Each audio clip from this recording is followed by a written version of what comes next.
The first time the wire moved on its own, I thought the current had caught it, until I saw the shape sliding along the cable like a hand stroking skin. Down here in the Mariana Trench, you don't get second chances when something touches the lines, which is why they gave me 11 rules the day I signed on to this job.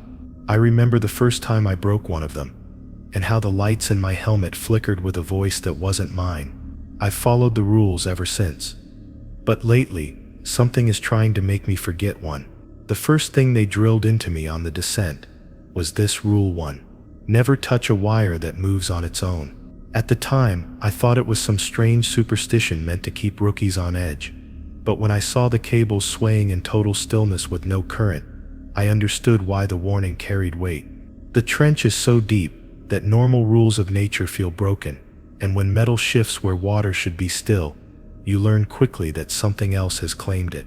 I didn't want to believe it, but the way the senior crew kept their eyes down told me there was no joke here. I remember my first shift like a blur of metal groans and endless dark outside the portholes.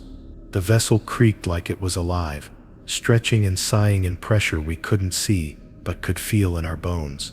My job was simple: monitor the integrity of the main communication cables that tethered us to the surface ship above. But even in that simplicity, fear slipped in, because those wires were our lifeline, and the first thing to vanish if something down there wanted us cut off. When I first saw one twitch, my instinct was to grab, but the voice in my head reminded me of the rule. There's a unique terror in seeing steel shift as though it's breathing. The wire arched slightly, flexing like the spine of an animal before settling back. I almost convinced myself it was just the vessel adjusting, maybe a surge of pressure, but the movement had rhythm. I pulled my hand back just in time when I felt an urge to steady it. I can't explain why, but it felt like someone was waiting for me to hold on. The senior repairman, McAllister, locked eyes with me across the room and slowly shook his head. That was the first time I realized this job was less about fixing wires and more about surviving them. Later, McAllister told me stories in half-whispers, like he was afraid the sea could hear. He said the wires weren't just cables, but pathways, threads that something used to move between us and the surface. When the cables stirred on their own, it wasn't current or pressure but presence.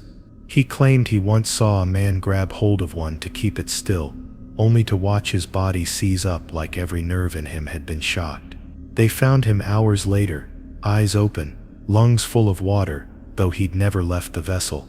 "The wires, remember," he muttered, before lighting a cigarette with shaking hands. I tried to laugh it off, thinking he was just trying to scare me, but my unease grew when I noticed how the others avoided even looking directly at the wires. On my second night, the movement was worse.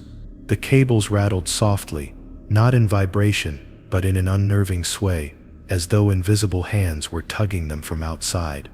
My gloves itched to grab them, to keep them from striking the walls, but I clenched my fists until the urge passed. That compulsion disturbed me more than the motion itself. Why would I even want to touch it? The rule wasn't just a warning, it was protection against something I couldn't yet see. One of the newer recruits didn't last long. His name was Harris, and he was bold in a way only the untested could be. He joked about the rules during mess, calling them campfire tales for bored divers. The others ignored him, which only made him louder, but I noticed none of them argued. The silence was a warning he didn't hear. That night, when the wires began to sway, Harris smirked and reached out like he was about to prove us all foolish. My throat locked, and I couldn't form words fast enough to stop him before his hand wrapped around the cold steel. The change was instant. His shoulders stiffened, his mouth twisted open, and for a moment it looked like he was straining against something pulling him forward. Then his eyes rolled back, and his entire body collapsed in a rigid slump to the floor. We dragged him away, but he wasn't breathing. Strangely, there was no water in his lungs, no sign of pressure damage. His skin was pale, almost translucent under the fluorescent lights, and his hand was clenched so tightly that we had to pry his fingers apart one by one to release the wire. By the time medics confirmed what we already knew, the wire had gone still, like it had been satisfied. That image haunted me, and still does, the way the cable looked afterward. It was faint, but I swore I saw condensation clinging to the metal as though it had stolen his breath. McAllister refused to speak of it, and the captain logged it as equipment malfunction leading to cardiac arrest.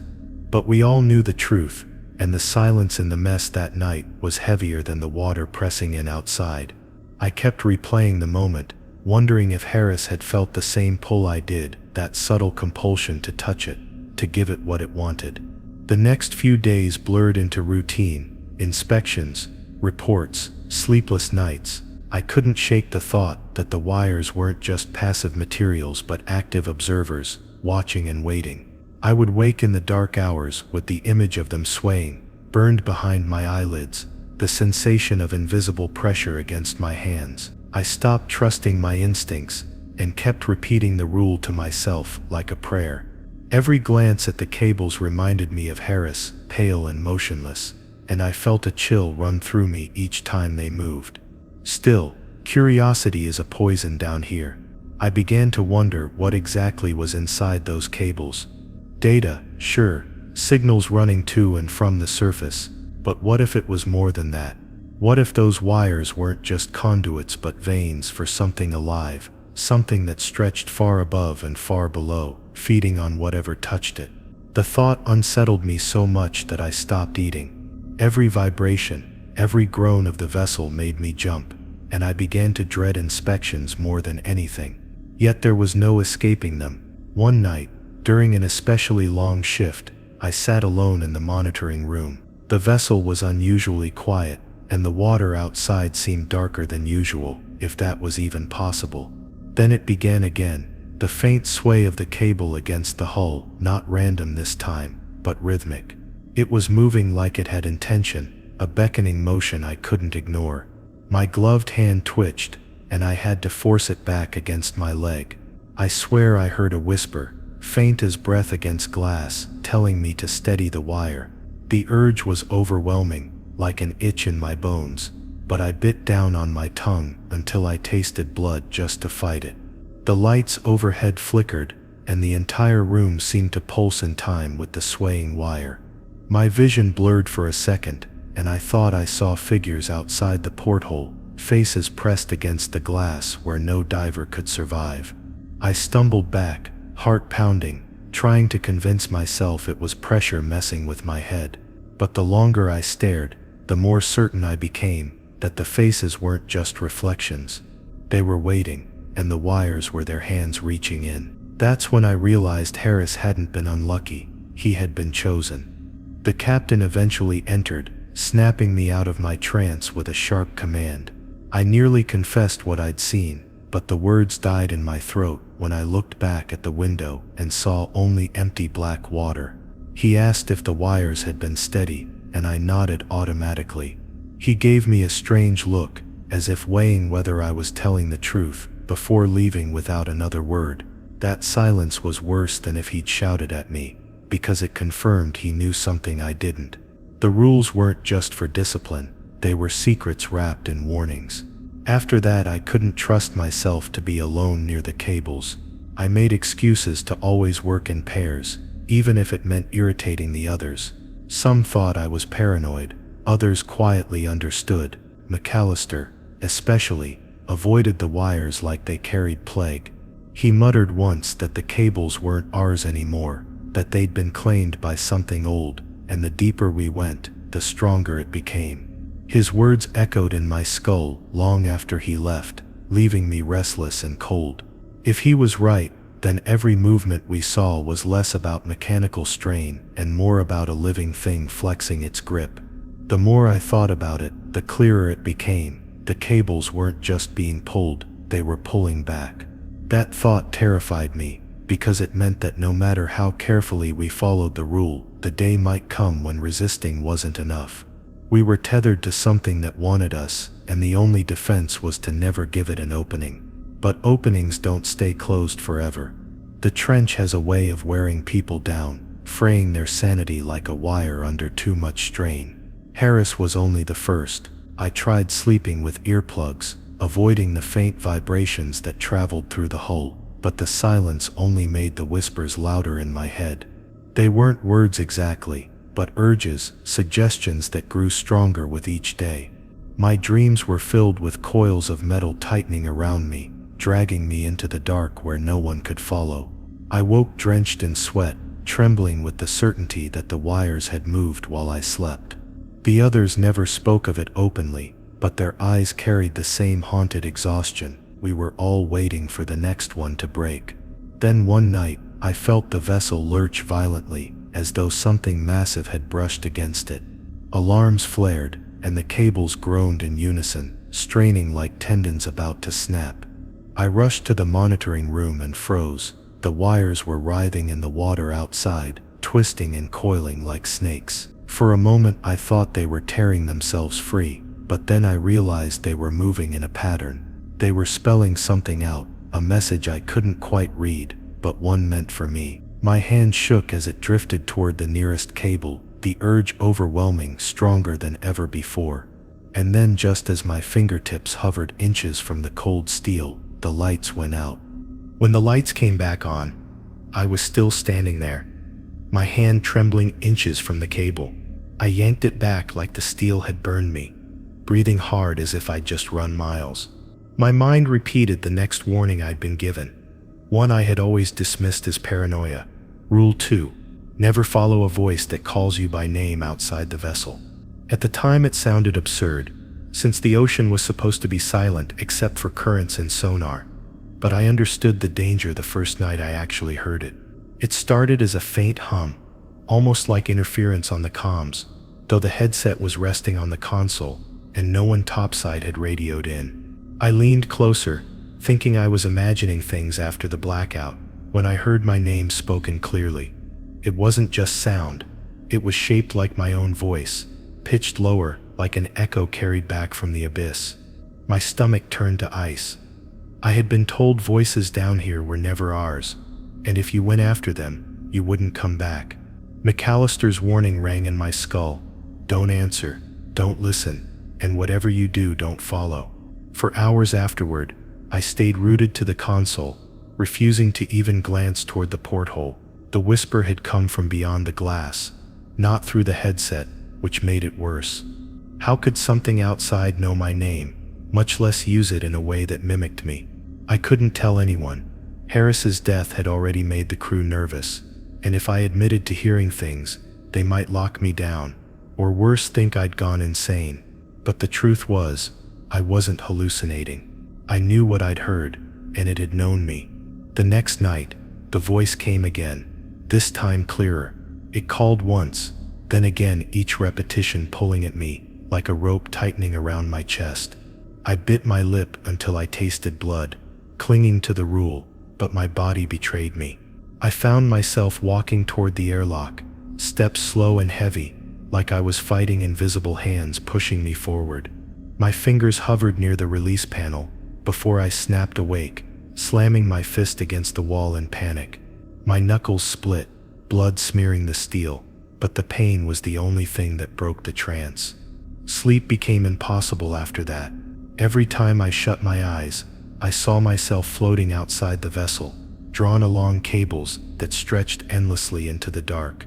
My reflection in the glass would smile at me before the voice whispered my name again, promising safety if I just opened the door. I started skipping meals, living on caffeine and fear, pacing the narrow halls just to drown out the whisper that always found me. The others noticed the shadows under my eyes, but no one asked. Maybe they already knew what was happening, and they were just waiting to see if I'd give in. Then came the night when I wasn't the only one who heard it. A junior diver named Reyes froze during a maintenance check, staring at the glass with wide, wet eyes. He mouthed something I couldn't hear before, bolting toward the airlock. It took 3 of us to drag him back, thrashing and screaming that his brother was outside, begging him to help. His brother had died years ago in a diving accident, yet Reyes swore he saw him waving from beyond the glass. The captain locked him in quarters after that, but the silence afterward was worse than his screams. I realized the voices didn't just mimic, they dug into memory, pulling out the people you missed most, or the ones you feared. That meant whatever was outside knew us in ways it shouldn't. It wasn't random, it was deliberate, targeted, and cruel.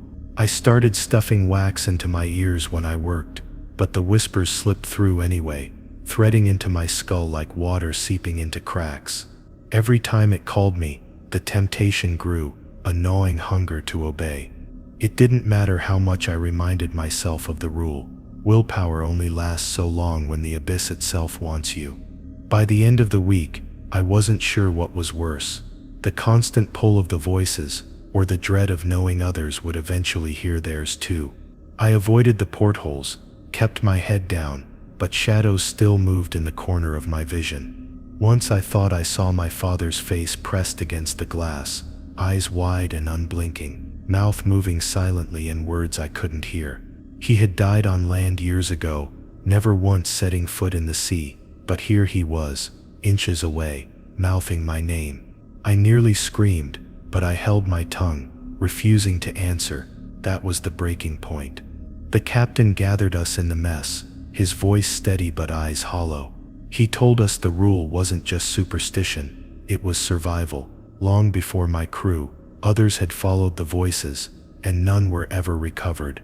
The tether lines always came back empty, tools left behind like offerings to something that fed on obedience. The trench doesn't want silence, he said grimly. It wants to be heard, and once you listen, it won't let go. His words sent a chill through the room, but no one spoke. We all knew it was only a matter of time. That night, I swore I wouldn't let myself weaken. I locked myself in the monitoring room, back to the wall, wax in my ears, eyes squeezed shut. Still, I felt it, the vibration of my name crawling across my skin, vibrating in my bones. It didn't matter if I blocked my ears, the voice wasn't sound anymore. It was inside me, and with every syllable, my body leaned toward the door like I was being pulled by strings. I dug my nails into my palms, until they bled, but even pain was losing its edge. I don't know how long I sat like that before the emergency alarm blared. A crewman had gone missing during shift, his tether line cut clean, the searchlights outside, swept across endless black water, but there was nothing left, no body, no gear, just silence and cables drifting like they were satisfied. The missing man's name echoed in my head that night, whispered over and over until it bled into my own. I couldn't sleep, couldn't eat, couldn't think, and then as I sat in the dark, I heard it again, my name, spoken with a smile I couldn't see, waiting just outside the hull. I didn't move, I didn't breathe, but the voice was patient. The silence, after the missing man, was unbearable. Nobody spoke above a whisper, as though even sound itself might invite something closer. I sat alone in the monitoring bay, lights humming faintly above me. That's when the words from my briefing resurfaced with sudden clarity. Rule 3. Never turn off all the lights at once. I thought it was a matter of safety, of keeping navigation systems from failing, but the truth of that rule revealed itself in ways I wasn't prepared for. It started with a power fluctuation. One moment, every corridor buzzed with its steady white glow, and the next, the lights flickered in uneven rhythm, plunging us into stretches of total darkness. The backup systems took too long to respond, and in those seconds, I felt something pressing against the glass, invisible in the dark, but heavy enough to warp the silence itself. When the lights returned, the corridor was empty, but my breath fogged against the air, as if something had just passed by me. I told myself it was nerves, but the cold sweat dripping down my back knew better. Later that night, maintenance required us to cycle down certain sections of the lab to conserve energy. That meant entire hallways had to be switched off before others could be powered up. I volunteered to stay behind and watch the gauges, but when the last bulb in the corridor dimmed, I understood the rule's meaning with gut-wrenching certainty. The black wasn't just absence of light, it was presence. The walls no longer felt solid. The air thickened until it was hard to breathe. I swore I could hear footsteps padding just beyond the reach of my flashlight, too soft to belong to any of my crew. I panicked and snapped my beam around, expecting nothing. Instead, for a fraction of a second, something reflected back. Not eyes exactly, more like the glint of teeth, far too wide, far too close. The beam shook in my hands until I forced myself to slam the switches back on. The corridor came alive with light, and whatever had been waiting evaporated, leaving behind only a faint smear of condensation on the steel. I stared at that patch for too long, telling myself it was moisture from the vents, though deep down I knew it wasn't. The others noticed my unease, but no one mocked me. Not after what happened to Collins. He was a systems engineer, stubborn and dismissive of the rules. He'd claimed the lighting warning was just old superstition from early expeditions, nothing more. So one night, during his rotation, he decided to prove it wrong by cutting power to his entire wing at once. For 23 seconds, that section went black. We never saw him again. The cameras caught only static until the lights returned, and when they did, his workstation was empty. No sign of a struggle, just gone. After that, the captain enforced a strict protocol. At least one light had to remain on in every section. Even when power cycles demanded shutdown, they would overlap to avoid full blackouts. But even with precautions, strange things still happened. Shadows would stretch unnaturally long, slithering across walls despite no movement to cause them. I once saw my own silhouette linger half a second after I'd shifted. Another time, the mess hall lights flickered, and for a heartbeat, there were more shadows at the table than people seated. No one spoke of it aloud, but everyone ate in silence, eyes flicking constantly to the ceiling bulbs. I began to dread sleep, most of all. My bunk had a single lamp, and though I tried to keep it burning, fatigue eventually forced me to rest. The moment I closed my eyes, I dreamed of pitch-black corridors, of doors creaking open into endless dark. Once, I woke to find my lamp extinguished, even though I hadn't touched it. My throat seized with panic, and I scrambled for the switch. But before I found it, I swore I felt a hand brush lightly against my ankle. When the bulb finally flared to life, my bunk was empty, but I couldn't shake the icy grip that lingered on my skin. What terrified me most wasn't just what I saw, but what I didn't. The blackness wasn't passive. It pushed back. It swallowed sound, muted breath, and distorted time. Minutes felt like hours whenever the lights faltered. I started carrying 3 flashlights at all times, terrified that one would fail at the wrong moment. Even so, their beams never felt strong enough, as though the dark bent around them, pressing closer no matter how much I fought it back. I realized then why the rule was phrased so bluntly. If the lights all went out together, whatever lived in that black would finally step fully inside. The captain's warnings grew sharper as the outages worsened. He told us of an expedition decades before ours, one that vanished without a trace. The only thing recovered was a logbook, waterlogged and torn. The final entry had just 4 words: "The lights are gone." That story replayed in my head every time the bulbs dimmed, and I found myself whispering pleas under my breath, begging the systems to hold. I don't know if I was praying to the machines or to something else entirely, but I prayed nonetheless. Last night, I learned the truth in a way I can never unsee. A storm raged above, and power cut harder than usual. The generators failed for nearly a full minute. I clutched my flashlight, hand trembling, when the black began to move. Not like shadows, like liquid. It rolled down the corridor, swallowing light beams as if it were alive, and within it, I saw outlines long, skeletal limbs dragging across the walls, faces pressed to the glass without features, bending as though eager to pour through. My light sputtered once, and in that flicker, one of the shapes leaned close enough that I could feel breath against my cheek. Then the emergency light surged back, flooding the corridor with red glow. The black recoiled instantly, vanishing like smoke. I stumbled backward, gasping for air, the echo of that breath still clinging to my skin. No one else claimed to see what I did, but the silence in the mess the next morning told me I wasn't alone. Too many eyes darted nervously toward the ceiling, toward the fragile glow we all depended on. Now, every time the bulbs hum overhead, I know they're the only barrier keeping us alive. If they fail again, even for a breath, I don't think the dark will wait at the edges anymore. It will come pouring in. And when it does, I doubt any of us will have the strength to stop it. The night after the blackout, I couldn't shake the memory of that breath against my skin. I barely slept, but when I did, I dreamt of voices calling me from endless corridors. The sound was too sharp to ignore, too personal. In the briefing files, one line had been underlined twice.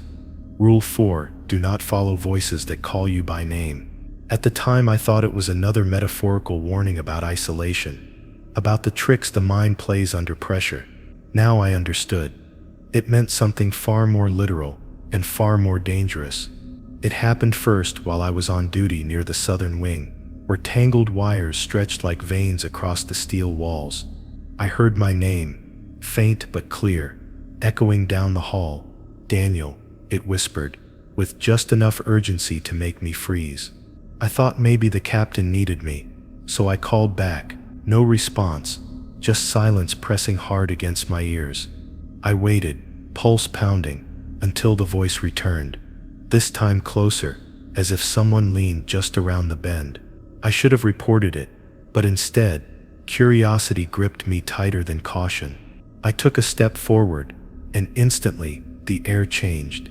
The temperature dropped, and the lights overhead dimmed for half a second longer than usual. My instincts screamed to turn back, but the voice coaxed me again, softer now, pleading. Daniel, come here. It sounded like my sister. My real sister. She was thousands of miles above the surface, yet the cadence of her tone was perfect, down to the way she used to call me in from the yard, as kids. My stomach twisted as logic clashed with recognition. It wasn't her, but whatever it was wanted me to believe it. I forced myself to retreat, gripping the rail until my knuckles turned white. My footsteps echoed too loudly, like someone else's stride kept time with mine just out of sight. When I finally reached the control bay, one of the other techs looked at me strangely. Why were you talking to yourself? He asked. My blood ran cold. I hadn't spoken aloud once since leaving my post, and yet he swore he heard me answering someone in the hall. That was when I realized the voice didn't just call, it wanted me to respond, to acknowledge it. And by doing so, I might have opened some kind of door. Colin's disappearance made more sense after that. Before he vanished, he'd confessed to another crewmate about hearing voices through the ventilation shafts. He thought it was interference from the surface relay, distorted chatter from the research vessel above. But the last time anyone saw him, he was walking alone toward the northern tunnels, answering someone none of us could hear. The cameras lost him in a blind spot, and when the lights flickered back, he was gone. They said he was swept away in a flood channel, but I knew the truth was closer to what I'd experienced. Something lured him, and he followed. Over the following days, more crew whispered about it. A mechanic swore she heard her father calling from the storage wing, even though he'd been dead for 10 years. A medic refused to enter the sickbay after someone mimicked her own voice from inside the room, begging her to come closer. Everyone had their own version, but the pattern was the same. The voice always used someone familiar, someone trusted. It knew exactly who to sound like, and the longer you listened, the harder it became to resist stepping toward it. One evening, the captain caught me staring down a darkened passage, jaw clenched, flashlight shaking in my grip. He didn't scold me, didn't ask what I'd heard. Instead, he simply said, "Don't ever answer. That's how they get in." His eyes looked older than before, sunken and heavy, as if he'd already lost too many people to whatever haunted these halls. The way he spoke made it clear. This wasn't just a story in the manual, he'd lived it. He'd seen what happened when the rule was ignored, and he wasn't willing to explain the details out loud. But I couldn't let go of the sound. The voice still returned, whispering through steel and water, sometimes coaxing, sometimes mocking. It learned to copy the captain, my crew, even myself. Once, while repairing a junction box, I heard my own voice behind me say, "It's safe, Daniel. Just keep working." I froze, sweat running down my back. When I turned, the hallway was empty, but the echo of my words lingered far too long, as if the walls themselves were speaking. That night, I unplugged every comm device in my cabin, but the whisper still came, drifting through the vents like smoke. The most horrifying moment came during another outage. The dark pressed in, and amid the silence, I heard my sister's voice again, this time screaming my name as though drowning. My chest tightened, every instinct demanding I run toward her. I took one step before the emergency lights flicked red, revealing wet footprints leading into the hall I almost entered. They weren't mine, they weren't anyone's, and they didn't fade like normal prints. They stayed glistening against the metal, leading into the dark where the voice still called. I stood frozen, torn between terror and temptation. Then just as suddenly, the voice stopped. The silence that followed was worse, stretching endlessly until the hum of the generators roared back to life. The footprints were gone. My legs shook so violently, I barely made it back to my bunk. And when I finally collapsed, one thought refused to leave me. If the voice could sound like her, if it could sound like me, then how long until I lost the ability to tell the difference? After the voices, none of us slept the same way again. I started noticing how often doors rattled, even when there was no draft, no pressure shift, no reason for them to move. It didn't take long before the fifth instruction in our manual crept back into my mind like a warning bell. Rule 5. Keep every door locked, even when you're inside. At first it seemed unnecessary. Why lock yourself in when the real dangers supposedly waited outside? But in this place, I learned the doors weren't keeping something out. They were keeping something from coming in unnoticed. The first time I ignored the lock, I was in the comms room, trying to filter static out of our uplink. My nerves were raw from hearing my sister's phantom voice the night before. I left the door slightly open, telling myself I needed to hear if anyone came calling. The hum of equipment masked most sounds, but then I felt it, a shift in the air, as though pressure changed right behind me. I turned slowly, expecting to see a crewmate. Instead, the door that had been ajar was wide open now, swinging slightly, and the corridor beyond it was empty. I couldn't prove it, but I swear the room felt less mine in that moment, as if something had already stepped inside. I tried to laugh it off, but then came the second incident. During storm season, the hull groaned with the weight of water pressing against it, and lights flickered in nervous rhythm. I bunked in the observation wing that night, too exhausted to finish rounds. I forgot the lock. At 3 a.m., I woke to the faintest scrape against the metal floor, the kind of sound made by someone dragging their fingernails slowly across steel. I sat up, eyes straining in the dim glow of my bedside lamp, and saw nothing. Yet the scrape came again, this time inside the room, inches from my bunk. My shaking hand darted for the latch, locking it with a click, and the noise stopped instantly, as if whatever was there had been waiting for that exact action. Colin's absence weighed heavier now, but his wasn't the only mystery. A junior diver, Lena, once confessed to me in whispers that she had seen a figure standing at the end of her bed when she forgot the lock. Its back was to her, but it swayed gently, like a person humming silently to themselves. When she blinked, it was gone. She never slept again without triple-checking the door. Hearing her story made my stomach churn, because the next night, when I awoke to the faint rhythm of something tapping near my door, I realized my own latch hadn't caught fully. The lock had slipped. The handle twisted softly, as though someone tested it, slow and deliberate. The captain never told us everything, but one night he admitted the truth in fragments. Years ago on another mission, he'd fallen asleep without locking his cabin. He awoke to find his door wide open, water pooled on the floor, and muddy handprints trailing across his sheets. He swore he was alone in that room, yet the prints didn't match his. He locked it after that, and never let it slip again. His eyes darkened when he spoke, and I knew he wasn't warning us out of paranoia. He was warning us because he had already survived what the rest of us were only beginning to glimpse. The part that chills me most is how subtle it is. Locked doors don't just block intrusions, they silence them. The rattling, the scraping, the twisting handles, all of it vanishes once the latch clicks. But when you forget, even for a moment, something slips through the gaps. Sometimes you notice, sometimes you don't. I wonder now how many times I've been too tired to hear the shift in air, too distracted to see the door ease wider. How many nights did something walk inside and stand there in silence, waiting for me to realize? That thought kept me awake last night, long after the lights dimmed to their restless hum. I sat upright, staring at the handle of my locked cabin door, praying it would stay still. But at 4 a.m., the lock twitched. Not the handle, the lock itself, clicking once then twice, as though tested from the inside. My blood froze. I didn't move until morning, and when I finally unlocked it, the metal was warm to the touch, like someone's hand had lingered there through the night.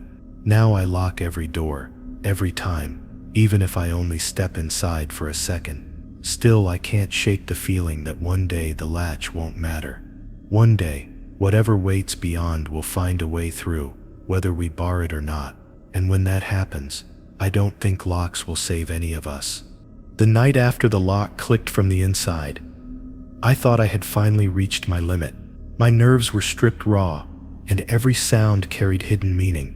But what unsettled me most wasn't the whispers or the doors. It was remembering the sixth warning etched in bold across my briefing notes. Rule 6. If you hear knocking from the hall, never answer it. At first, I thought it meant pressure shifts, debris or vibrations carried by currents. But I learned quickly those knocks weren't natural, and they weren't random. It started as a faint tapping during storm season, when currents smashed against us harder than usual. I was on night watch in the control room when I felt a vibration ripple under my boots. Then came the knock. 3 measured hits against the hull, spaced perfectly, too deliberate to be shifting metal. I froze, waiting for it to stop. But it repeated itself exactly the same way, like someone signaling through water. My crewmate leaned forward, pale. "That's not the current," he whispered. And the silence that followed stretched so long I swore I heard breathing in it. The next evening the pattern grew bolder. 4 knocks this time, louder, closer to the living quarters. The sound carried through the pipes, echoing into our bunks, until it felt like someone was rapping against the wall right behind our heads. One of the divers, restless and reckless, muttered that maybe survivors from another mission were out there, stranded and desperate. He suggested knocking back, just to see. The captain's voice thundered sharper than I'd ever heard it. "Do not answer." He didn't explain why, but the fear in his eyes said more than his words ever could. We obeyed, but the knocks didn't stop. Some nights they came soft, like fingertips brushing steel. Other times they hammered with such force that the walls shuddered. Once, during a particularly violent episode, the emergency lights flickered, and every monitor in the control room flashed static. Through the distortion, a shape appeared for less than a second, something long and pale, pressed against the external camera, fingers splayed wide across the lens. The feed cut before we could see more, but my stomach lurched with a realization I couldn't shake. The knocking wasn't debris. It was a hand. Colin's fate came back to haunt me again. Some believed he didn't just vanish into shadows or voices. They said he'd been drawn to the hull during one of those nights, and tapped back. The rumor spread like a sickness among the crew. Knock once, and it knocks twice as hard.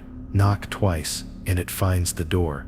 No one admitted to testing it, but the number of knocks increased after his disappearance, as though it had marked him and now searched for more. Sometimes I imagined it dragging him through the steel, peeling him away like the walls were nothing but thin skin. Sleep became impossible when the knocks settled directly under my cabin. Each thud reverberated through my mattress, shaking my bones until I sat upright in terror. One night, it came with a rhythm. 2 knocks, pause, 2 more, pause, like Morse code. My heart clenched when I realized the sequence spelled letters. It spelled my name. The urge to answer gnawed at me, a mix of dread and strange compulsion, as if something in the dark knew that if I just responded, it could finally step inside. I clutched my flashlight like a weapon and whispered silently to myself, "Don't move, don't answer, don't breathe." The captain eventually confessed what I already feared. Years ago, before I joined the mission, another crew had broken the sixth rule. They answered the knocks, 3 short raps with a wrench against the hull. At first, silence. Then half the crew swore they heard an echo return from deep below, impossibly far yet impossibly near. Within the week, those same men began disappearing one by one. Their bunks were empty, their clothes left behind, but water pooled where they slept, as though something had carried them out through the walls. By the end, only the captain remained, and he never spoke of how he escaped. Now, when the knocks come, I press my palms to my ears and pray the sound fades. Sometimes it does, retreating into the abyss with reluctant patience, but sometimes it lingers, growing louder, closer, until I can feel the vibrations in my teeth. The worst part isn't the noise itself, it's the silence that follows. That pause where you realize it's listening, waiting for you to break. And in that pause, you almost want to answer, because the quiet feels unbearable, like drowning in still water. Last night, I almost gave in. The knocks came soft, gentle, almost pleading. For a moment, I convinced myself it was human, that maybe someone truly was trapped out there, desperate for contact. My hand reached for the wall, fingers brushing the cold steel, but then, from the corridor outside, I heard my own voice whisper, "Knock back." My blood froze, and I stumbled away from the wall. By the time the noise stopped, the silence in my cabin felt heavier than ever, as though the choice not to answer hadn't saved me, only delayed what's coming. Now I lie awake, counting the seconds between strikes, waiting for the next rhythm. Because deep down, I know it isn't just knocking to be heard. It's knocking because one day, someone will answer. And when they do, I don't think the hull will be the only thing broken. The night the knocking quieted, I thought I might finally rest. But I was wrong. Rest is a luxury here, stolen the moment you begin to believe you're safe. Around midnight, I wandered into the observation deck, hoping the endless black might calm me. That's when I remembered the 7th warning, bold and final in the manual. Rule 7. Never look directly into the observation windows after midnight. At first I thought it was superstition, a way to keep men from staring too long into the abyss and losing their grip on sanity. But standing there, I realized the danger wasn't madness, it was attention. The trench stretched beyond glass, so thick it distorted sound, yet somehow the silence pressed harder than any noise. I pressed my forehead to the window, watching the faint glow of our floodlights dissolve into endless dark. For a moment, there was peace. Then something shifted. Not outside, but in my own reflection. It lingered half a second too long, its eyes still staring back even after I'd turned my head. My heart skipped, and I stumbled backward, convinced I was overtired. But when I glanced again, my reflection smiled, though I hadn't moved a muscle. I forced myself away, hands trembling, but curiosity is poison down here. The next night, against my better judgment, I returned. The glass rippled faintly, as though water pressed harder than usual against it, but the pressure readings were steady. Then I saw it, movement just beyond the reach of our lights. At first I thought it was a whale, massive and slow, but as my eyes adjusted, I realized it wasn't a shape moving past us. It was a shape already waiting, still and deliberate, as though it had always been there watching. Others began to confess similar encounters. Lena admitted she'd seen her mother's face in the window, pale and floating, even though her mother had died years ago. A mechanic swore he saw himself, but older, skin wrinkled and gray, tapping gently against the glass as though begging to be let in. The captain heard none of these stories officially, but he didn't need to. His order was strict. No one entered the observation deck after midnight. The locks were even reinforced, but fear makes men foolish. Some couldn't resist the pull of the abyss. One diver, Harris, ignored the order. We found his boots the next morning, neatly placed by the window. The cameras showed nothing but static during the hours he vanished. No alarms triggered, no breaches detected, just his boots, left like an offering, and the faint smear of moisture trailing across the glass. Some swore they saw a handprint there, too large to belong to him, but by the time I looked, it had faded into streaks of condensation. His absence was written off as another tragedy, but none of us bought the official explanation. I tried to rationalize it, telling myself the trench played tricks on us, that our minds projected what we feared most. But one night, I tested myself. I crept into the deck at 12:01 a.m., flashlight off, breathing shallow. The window loomed ahead, blacker than ink, stretching into forever. I stared, refusing to blink. At first nothing, then faintly a glow, like eyes reflecting light. 2 points, far away but unblinking, locked onto mine. My chest constricted, a primal panic rooting me in place. The glass seemed thinner, weaker, like it could shatter with the slightest touch. Suddenly I saw movement behind those eyes. Dozens more, shifting, circling, like predators around prey. My legs screamed to run, but I couldn't look away. My reflection began to peel from the glass, separating from me. Face first, its lips moved, but I heard nothing. When I finally tore myself back, collapsing onto the floor, the reflection didn't retreat instantly. It lingered, lips still moving in silence, until I blinked, and then it was gone. Sleep offered no escape. Dreams of black glass, of faces pressed against it from the other side, followed me everywhere.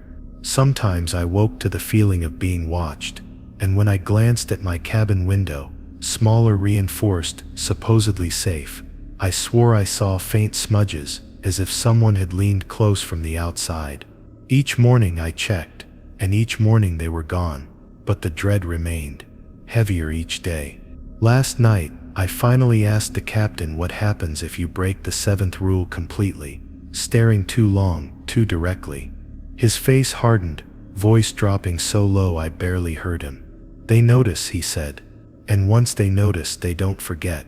That was all. No explanation, no comfort, just the weight of certainty in his eyes, and the fear that maybe it was already too late for me. Now every time I pass the observation deck, I keep my head down, refusing to glance at the glass. But even without looking, I feel it. The weight of countless eyes pressing from the other side, and deep down, I know one night I'll slip, just for a second, and that second will be all they need. The night after my reflection tried to separate from me, I thought I had reached the peak of fear. But fear in the trench isn't a mountain.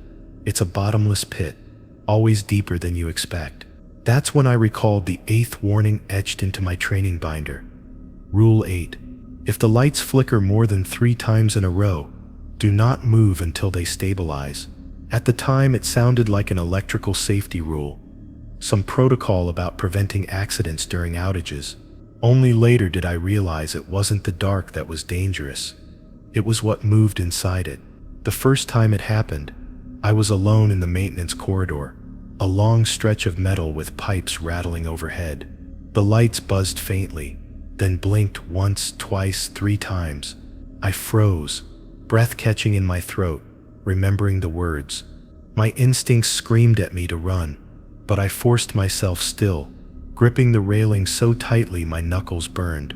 On the 4th flicker, the corridor went pitch black for several seconds, and in that void, I wasn't alone. The air felt charged, heavy, and I heard something brush softly against the wall. When the lights returned, I almost wished they hadn't. At the far end of the hallway, a figure stood, tall and indistinct, as if made from the shadows themselves. Its head tilted in jerky movements, like a marionette with tangled strings. It didn't advance, didn't retreat, just stood there waiting. My legs wanted to buckle, but I forced myself still, clinging to the only safety the rule promised.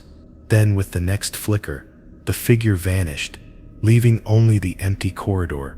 My chest heaved, sweat dripping down my spine, but I hadn't moved.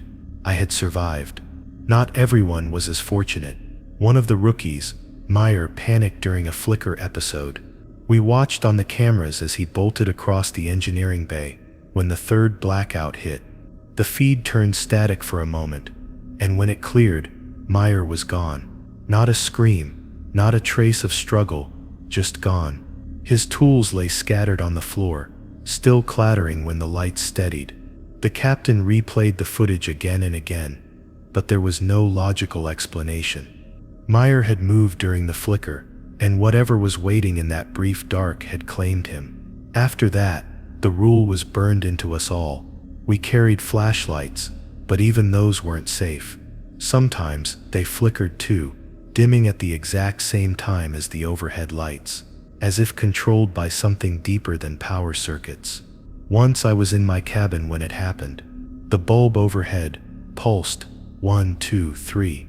I stopped mid-breath, not even daring to blink.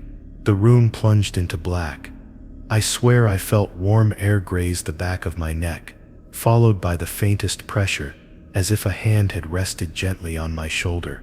When the lights steadied, I was alone, but my shirt bore a faint damp mark, like the imprint of unseen fingers. Lena confessed she'd made the mistake of moving once. Not much, just a twitch of her hand when the dark pressed too long. She said she didn't vanish like Meyer, but she hadn't escaped either. Ever since, she swore she saw things no one else did. Shapes lurking just at the edges of the light, reflections bending the wrong way, in glass, whispers curling in the silence. "They marked me," she whispered, eyes hollow. "They're waiting for me to slip again." And from the way her hands shook whenever a bulb dimmed, I believed her. I began to notice patterns. The flickers weren't random, they followed us, choosing moments when we were alone, vulnerable, least prepared. They almost seemed intelligent, like probes testing our patience. Sometimes the lights dimmed, just twice, tricking us into thinking it would pass. Sometimes they pulsed rapidly, a dozen times in quick succession, but never more than 3 in perfect sequence before the blackout. That was the signal. That was the test. And every test was a chance for failure. One night, the captain and I were walking the central corridor when it happened again. 1 flicker, 2, 3. He stiffened, face carved with stone. I followed his lead, every muscle screaming for movement, but locking tight. Darkness swallowed us, the hum of the station vanishing into void. Then we heard it, footsteps, slow and deliberate, circling us in the pitch black. My lungs burned from holding my breath. The footsteps stopped, just inches away, and the air chilled so suddenly, I saw vapor curl from my lips. When the lights steadied, there was nothing. The captain didn't speak of it, only muttered, "That's why the rule exists." The hardest part isn't the dark, it's the waiting. When you freeze, seconds stretch into eternities, each one an invitation for terror to claw deeper into your mind. Every instinct screams to move, to flee, but you know the rule is the only shield you have. I've learned that hesitation here doesn't kill, it's instinct that does. Move too soon, and you don't just vanish, you get claimed. Now each flicker feels personal, like something out there knows me, knows I'm weak, knows how badly my body craves movement in the face of fear. I've passed every test so far, but I can feel the trench wearing me down, waiting for the moment my nerves give out. And when that moment comes, I don't think I'll vanish quietly. I think I'll finally see what's been brushing past me in the dark all along. I used to believe the trench was silent, that the crushing depths swallowed every sound before it could reach us. That illusion ended the first night I heard my name echoing faintly through the hull. It was the kind of sound that didn't belong underwater, carried as if through thin air rather than waves. My blood ran cold as I remembered the 9th directive. Rule 9. If you hear someone calling your name from outside the station, do not respond. It sounded absurd in training, like superstition, but standing in the dim corridor with my pulse pounding, I understood why it was written. At first I tried to rationalize it. Maybe it was interference on the comm system, some fragment of old transmissions bouncing through the trench. But the voice wasn't distorted, wasn't broken by static. It was clear, too clear, the way you hear someone when they're just a few feet away. And worse, it wasn't generic. It was my mother's voice. Soft, coaxing, just the way she used to call me home from the fields as a child. "Daniel, come here." I froze, jaw clenched so tightly my teeth ached. My mother had been dead for years. I forced myself to stay still, clinging to the words of the rule like a lifeline. "Don't respond. Don't even acknowledge it." The voice came again, firmer, closer, threading through the walls of steel, as though nothing separated us. My throat worked in a dry swallow, but I kept silent, staring at the sealed door window that showed nothing but black water pressing against the glass. Then came the sound of knuckles, rapping softly, precisely 3 times against the other side. The vibration traveled through the frame, subtle but undeniable. I bit my tongue to stop the scream building inside me. Later I discovered I wasn't the only one. Lena admitted she'd heard her brother calling once, using a nickname no one on the crew knew.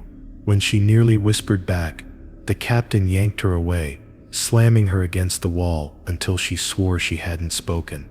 He said nothing further, only glared at her like she had almost doomed us all. Another engineer confessed to hearing his wife's voice, begging him to come outside, telling him she was trapped and needed help.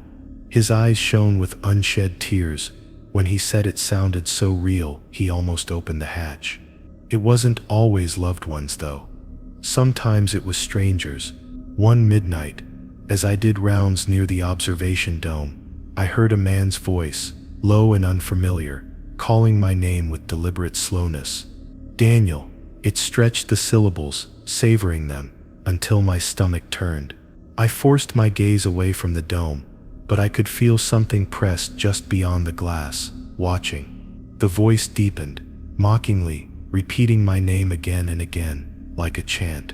When the lights inside flickered briefly, I nearly bolted, but the memory of Meyer vanishing during his mistake froze me in place. We tried recording it, but the microphones picked up nothing. It was as though the voices only existed inside our skulls, bypassing every mechanical filter. The doctor on board suggested hallucinations from stress, but hallucinations don't synchronize across multiple people, don't carry the exact cadence of people you've loved and lost. The captain dismissed the explanation too, saying once you worked in the trench long enough, you learned there were things beyond pressure and fatigue, pulling at your mind. His silence afterward was more chilling than the voices themselves. The worst encounter came when I was assigned to cable inspection near the east wing. Alone, crouched by the junction box, I felt a faint vibration ripple through the floor. Then, as if on cue, I heard my father's voice call my name.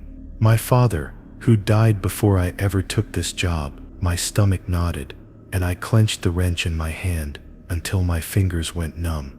The voice grew louder, angrier, urging me to answer, demanding that I acknowledge him. "Look at me, Daniel." Each word vibrated with unnatural authority, as if spoken directly into my bones. My chest heaved, sweat dripping into my eyes as I stared down at the unsteady glow of my lamp. I wanted to scream back, to say I knew it wasn't him, that I wouldn't fall for it. But the rule wasn't about arguing, it was about silence. Any word spoken back was invitation, opening a door I couldn't close. So I ground my teeth together, refusing to breathe until the air burned. The voice faltered, cracked, then hissed in frustration. I swear I heard it retreat into the water, leaving a hollow echo in its wake. Afterward, the captain told me something he'd never written down. "The voices aren't trying to trick you into leaving," he said quietly. "They're trying to trick you into letting them in. Once you answer, you give them a path, you invite them." I wanted to ask what happened to those who had answered, but the shadow in his eyes was enough of an answer. None of them were here to tell us. Now every time I hear a creak in the hull, or a murmur through the comms, I hold my breath. waiting for my name to surface again. The trench has learned my voice, my memories, my fears. It knows the people I loved most, and it twists them into bait. I've held strong so far, but each time it feels closer, louder, harder to ignore. And I can't help but wonder, what happens if one night the voice doesn't just call from outside, but whispers directly into my ear inside the station? I thought the voices were the cruelest trick the trench could play. But then came hunger, a weapon of its own. We lived on ration packs, scheduled meals, nothing fancy, but even that tasted like gold after 12-hour shifts. It was during one of those long nights, when the station clock blinked just past midnight, that my stomach twisted so badly, I considered sneaking to the galley. That's when the rule echoed in my head. Rule 10, never eat alone after midnight, no matter how hungry you are. I didn't understand it at first, but I would soon. The galley lights were dim that night, most of the crew asleep, their snores faint through the thin walls. I heated a pack of stew, the smell strangely strong, almost metallic. As I sat at the table, spoon halfway to my lips, the overhead light buzzed. Across from me, the empty chair shifted slightly, the metal groaning as if someone invisible had sat down. My breath caught, the stew trembled in my hand. I remembered the words again, pulse quickening, and pushed the food away. In that moment, I swore I heard the faint clink of a spoon against a bowl that wasn't mine. The next morning, I confessed to Lena. She looked pale, eyes hollow, and said she had once broken the rule before she knew better. She had eaten alone at 1 a.m., her tray half finished, when she felt a hand slide across hers, cold and wet, gripping the spoon. She didn't look up, couldn't, but when she forced her eyes forward, the reflection in the galley window showed a shadowy figure dining with her, head bent unnaturally close.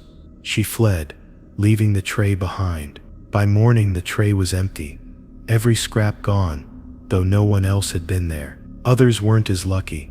The cook, an older man named Harris, once laughed off the rule, said hunger didn't follow a clock. He ate alone in the dark hours, and when he didn't report to shift, we found him slumped over the galley table.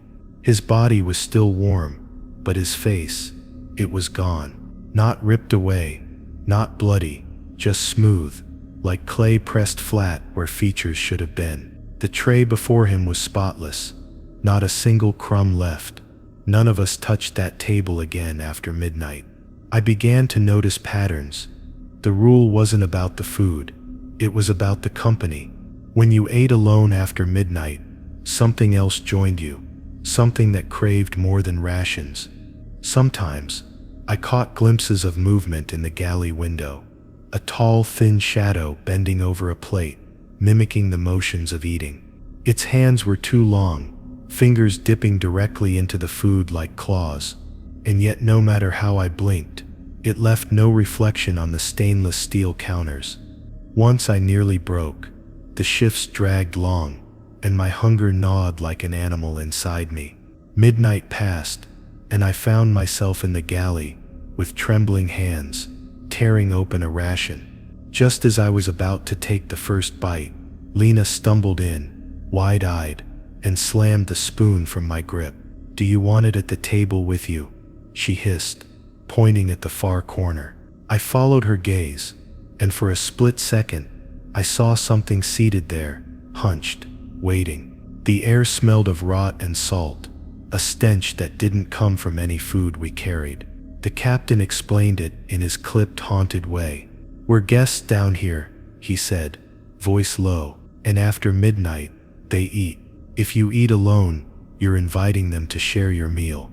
He refused to say more, but his words clung to me, heavy as the trench above our heads. I realized then that the rule wasn't just about surviving hunger. It was about denying them entry, denying them communion. From then on, we made pacts. If hunger struck past midnight, we woke each other, no matter how exhausted. We ate together, in pairs or groups, filling the silence with nervous chatter. Sometimes, even then, the food tasted wrong, metallic, bitter, as though tainted by something unseen. But at least the shadows stayed at bay. Eating together became a ritual of defiance, our way of holding the darkness outside the station doors. But I can feel the trench testing me. Lately, the hunger comes stronger after midnight, sharper, as if something is stirring it on purpose. I hear faint clinks in the galley, even when it's empty, spoons tapping bowls in rhythm with my pulse. Last night, I swore I smelled stew cooking, though no one was awake. My stomach growled, my legs twitched to move, but I forced myself still in my bunk, praying for morning. And yet, I don't know how many nights I can resist. The hunger grows heavier, and the shadows grow bolder. One of these nights, if I sit alone at that table, I know I won't be dining alone for long. By the time I learned the last rule, I was already half broken. My nerves were stretched thin, my sleep torn to pieces by whispers, shadows, and hunger that no meal could satisfy. Yet the final warning stayed etched in my head. Rule 11. When you finish your shift, never look back down the hallway before entering your cabin. It sounded almost childish compared to the others, as if fear could be avoided simply by refusing to look. But in the trench, the simplest rules cut the deepest.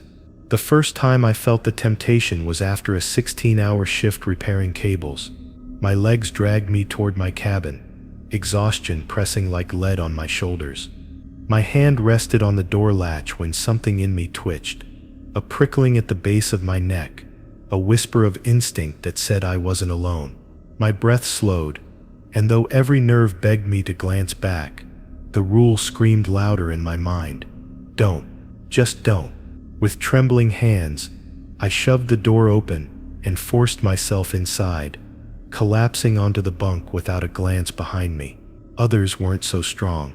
One of the rookies, Silva, ignored the warning. He told us later he'd only wanted to check if someone was following him. He looked back, just once, and what he saw drained every scrap of color from his skin. "It was me," he whispered, voice breaking, but older, hollow, watching. He refused to say more, but after that night, he never left his cabin alone again. A week later he was gone, door wide open, bunk empty, no sign of struggle. It was as if the figure he'd glimpsed had finally taken its place. I began to sense it too, even when I obeyed. The hallways grew longer when I walked them alone, the shadows stretching, walls bending subtly, like the station itself was breathing. The air behind me felt heavier, thicker, as if filled with unseen weight. Some nights, the sound of footsteps echoed faintly, perfectly matched to my own until I stopped, and then one extra step would follow. My pulse thundered, but I never turned. The rule was my shield, and breaking it meant surrender. One night, Lena nearly broke. I was just behind her when she froze at her cabin door, body rigid. I saw her shoulders twitch, head starting to turn. "Don't," I whispered, my voice slicing through the silence. She whimpered, hands shaking against the latch, before finally forcing herself inside. Later, she admitted she'd heard her own name, whispered directly into her ear, the voice soft and coaxing. "If you look, it becomes real," she murmured. Her hands wouldn't stop trembling the entire night. The captain gave me his version once, after too much whiskey. He said those hallways aren't just corridors, they're mirrors, stretched into infinity, showing the version of us the trench wants to claim. If you look back, you see yourself, but not yourself. You see the version that stayed behind when you walked forward, the one the abyss keeps as a copy, waiting for the moment it can take your place. "Never give it the chance," he said, eyes bloodshot. "Never let it know you see it." Now each time I finish my shift, the urge claws at me stronger. I feel breath warm against my neck, a presence standing inches away, patient, waiting. Some nights, I swear I hear a faint chuckle, deep and hollow, reverberating through the steel. My door feels miles away, though it's only a few steps. My key fumbles in the lock, palms slick with sweat, heart hammering until I finally slam the door shut. Only then can I breathe, though the walls feel thinner with every passing night. But last night, Last night, I almost failed. I finished my rounds, fatigue clouding my mind, when the corridor lights dimmed, just enough to stretch my shadow unnaturally far ahead. My door was in reach, but the sound of footsteps behind me was louder than ever, deliberate, mocking. My hand froze on the latch, body trembling, as if pulled by invisible strings. The urge to look was unbearable. For a heartbeat, I started to turn, and in that instant, I felt it. Someone's gaze boring into me, filled with hunger, filled with recognition. It wanted me to look, wanted me to confirm its existence. My muscles locked, lungs burning. Somehow, I forced my body forward, shoved the door open, and collapsed inside. But I knew how close I'd come. One more second, one slip of willpower, and I would have seen it fully. And once you see it, you belong to it. Now as I write this, the hall outside feels alive, pressing against the walls, waiting. I know the rules have kept me alive this long, but rules only work if you never break them. And one day, exhaustion will win. One day, I'll look back, and when I do, I don't think it will just be my reflection staring at me. If you enjoyed this story, like, share, and subscribe for more.